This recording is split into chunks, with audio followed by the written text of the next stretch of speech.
Sarah Lundeen. Thank you very much, Mr. Chair. Can't help but sense the partisan aura, the partisan breeze behind this particular bill. And as I was sensing that and thinking about that, I came across an objection to this bill that comes from the, we'll say, less than conservative voice of the Washington Post. A House opinion piece, a piece that was offered up immediately following the 2016 election, which so many people had so much angst over, based specifically in the fact that there was a minor divergence in that election between the popular vote and the electoral vote. And so I'm going to borrow fairly heavily from that Washington Post opinion piece. There is hardly anything in the Constitution harder to explain or easier to misunderstand than the Electoral College.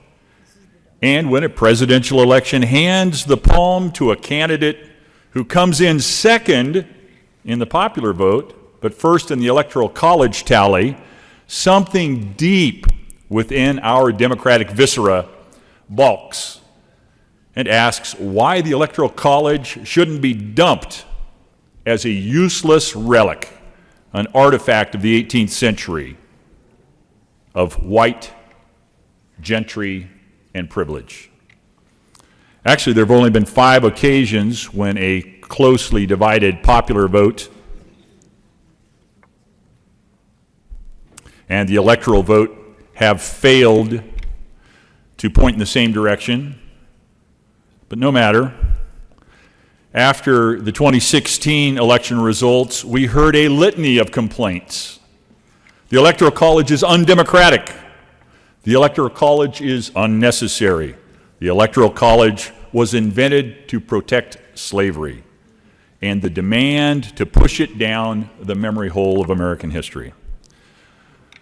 All of which is incredibly strange, says the Post, because the Electoral College at its core of our system of federalism. It's fundamental.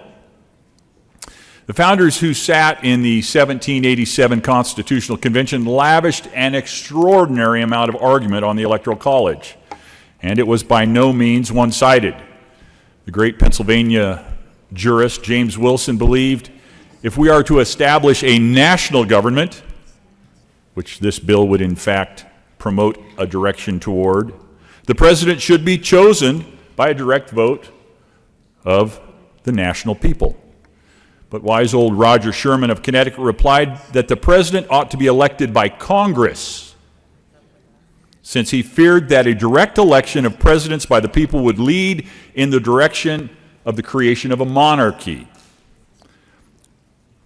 Quoting Sherman, "An independence of the executive, the president, from the supreme legislature, the people, was, in his opinion, the very essence of tyranny, if there was any such thing." Sherman wasn't trying to undermine the popular will, but to keep it from being distorted by a president who mistook the popular election as a mandate for dictatorship.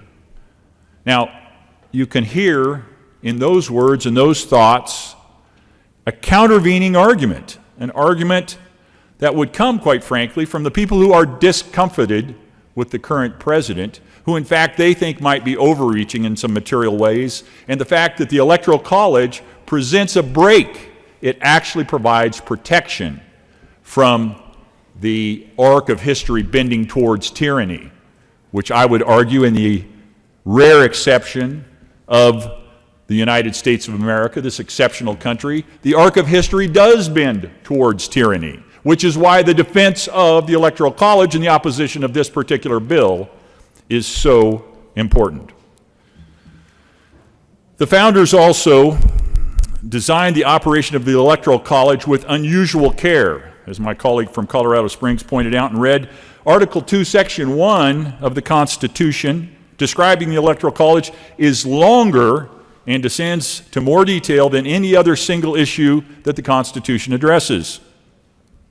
More than the federal judiciary, More than the war powers, more than taxation and representation, it prescribes a precise detail about how each state shall appoint a number of electors equal to the number of senators and representatives to which the state may be entitled in Congress, and how these electors shall vote by ballot for a president and vice president, how they shall sign and certify and transmit to the seat of government directed to the president of the Senate the results of their balloting, and how a tie vote must be resolved.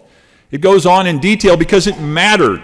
It mattered to those individuals who, quite frankly, spent more time, I think, in deep thought on these issues than anyone in the arc of history prior to that brief, and I would argue divinely protected moment in history or since. If anything, it was the Electoral College that made it possible not to extend, but to end slavery, since Abraham Lincoln earned only 39% of the popular vote in the election of 1860, but won a crushing victory in the Electoral College. This, in large measure, was why Southern slaveholders stampeded to secession in 1860 and 61. Yet even on those terms, it's hard for Americans to escape the uncomfortable sense that by inserting an extra layer of electors between the people and the president, the Electoral College is something less than democratic. But even if we are a democratic nation, that is not all we are.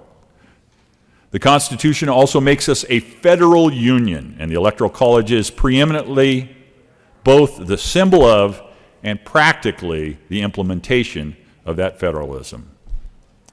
The states of the Union existed before the Constitution, and in a practical sense existed long before the Revolution. The states, not the individuals we're talking about here. Nothing guaranteed that in 1776 the states would all act together, and nothing that guaranteed that after the Revolution they might not go in separate and quarrelsome ways, much like the German states had in the 18th century or the South American republics had in the 19th century. The genius of the Constitutional Convention was its ability to entice the American states into a more perfect union. And the Electoral College is part of that. But it was still a union of states, and we probably wouldn't have had a constitution or a country unless we had taken this route through federalism. The Electoral College was an integral part of that federal plan. It made a place for the states as well as the people in electing the president by giving them a say at different points in the federal process and preventing big city populations from dominating the election of a president.